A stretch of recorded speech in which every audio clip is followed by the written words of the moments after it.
श्रीमद् भागवतम 5वां स्कंद 14वां अध्याय 42वां श्लोक। इस श्लोक में शुकदेव गोस्वामी कहते हैं कि ये जो रास्ता जड़भरता ने लिया था, ये दूसरा साधारण महाराजाओं से बहुत ही आगे है।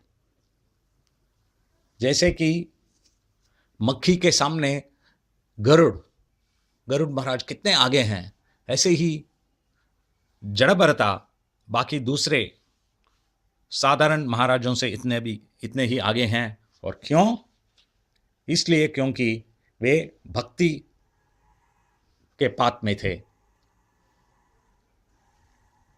श्रील प्रभुपाद हमको कहते हैं कि हाँ, बाकी सब के लिए भक्ति का सेवा करना बहुत मुश्किल है, लेकिन जो किसी महाजन को फॉलो करते हैं उनके लिए ये तो बहुत ही सरल है। हम कितने भाग्यशाली हैं कि हमको ये बहुत अच्छा अवसर मिला है श्रील प्रभुपाद जैसे महाजन का पाथ में जाना, उनको फॉलो करना है, क्योंकि उन्होंने बहुत अच्छी तरह से भक्ति के बारे में कैसे जीवन बिताना है उन्होंने अपने भक्त को सिखाया है और उनके भक्त हमको सिखाया है। ये भक्त वृक्षा का परंपरा में, ये भक्त वृक्षा के माध्यम से ये हमको बहुत ही सरल, बहुत ही आसान बना दिया है। क्योंकि जो जैसे श्रील प्रभुपाद ने हमारे गुरु को सिखाया, हमारे गुरु लीडर को सिखाया, ऐसे एक एक करके हम सब जो भक्त वृक्षा में हैं, सब भक्त वृक्षा मेंबर्स को 15 महीने के लिए किसी ने सिखाया है कैसे डिवोशनल सर्विस प्रैक्टिस करना है। और उनको उनका लीडर ने सिखाया, उनको उनका लीडर, ये परंपरा टूटा नहीं है। तो हमको सिर्फ ये थ्योरेटिकली नहीं मालूम है कि ये शास्त्र ये कहता है, शास्त्र वो कहता है, ये नहीं। हमको सिखाया गया है कि हम हमारा जीवन में हर चीज़, सब चीज़ कैसे करेंगे जिससे भगवान प्रसन्न होंगे। यही होता है डिवोशनल सर्विस।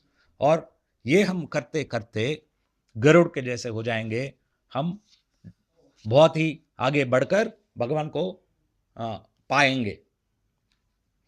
इसके लिए सिर्फ ये बहुत ही छोटा कमिटमेंट है हमारा कि हम माया से विचलित नहीं होएं। कि कुछ अच्छा हुआ तो हम बहुत सुखी नहीं होने चाहिए, या कुछ बुरा हुआ तो बहुत दुखी नहीं होने चाहिए। ठीक है, कुछ अच्छा हमको मिलता है तो हम सुखी हो जाते हैं, कुछ बुरा मिलता है तो दुखी हो जाते हैं, लेकिन इतना ज़्यादा नहीं होने चाहिए कि हम विचलित हो जाते हैं कि या ये बहुत अच्छा है या ये बहुत बुरा है। क्योंकि भौतिक चीज़ बहुत अच्छा या बहुत बुरा नहीं होता है, वो होता है जो आता है और निकल जाता है। इसके लिए हम ये हमेशा सदा नहीं रहता है। जैसे गर्मी का सीज़न होता है, बारिश का सीज़न होता है, और फिर सर्दी का सीज़न होता है, लेकिन चले जाता है। इसके लिए हम विचलित नहीं होते हैं कि ओ गर्मी आ गया, ओ सर्दी आ गया, ओ बारिश आ गया। हम ऐसे विचलित नहीं होते हैं। ऐसे ही हमारा भौतिक जीवन में जो कुछ भी होता है, हम उससे विचलित नहीं होने चाहिए। बस वो जब आता है तो उसको सहने चाहिए या उसको भोगने चाहिए, और निकल जाता है तो उसको छोड़ने चाहिए, उसको भूलने चाहिए।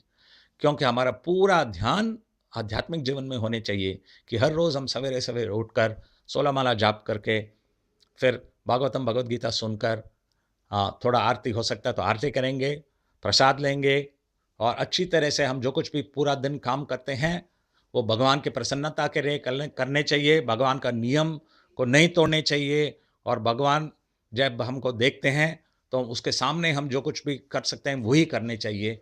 हम किसी को धोखा नहीं देने चाहिए, झूठ नहीं बोलने चाहिए, जो भगवान ग्रहण नहीं करेंगे। और फिर शाम को भी प्रचार करने चाहिए, सुनने चाहिए। ये सब करने से हम भक्ति का पाथ में रहेंगे और पूरा जीवन सफल हो जाएगा। हरे कृष्ण।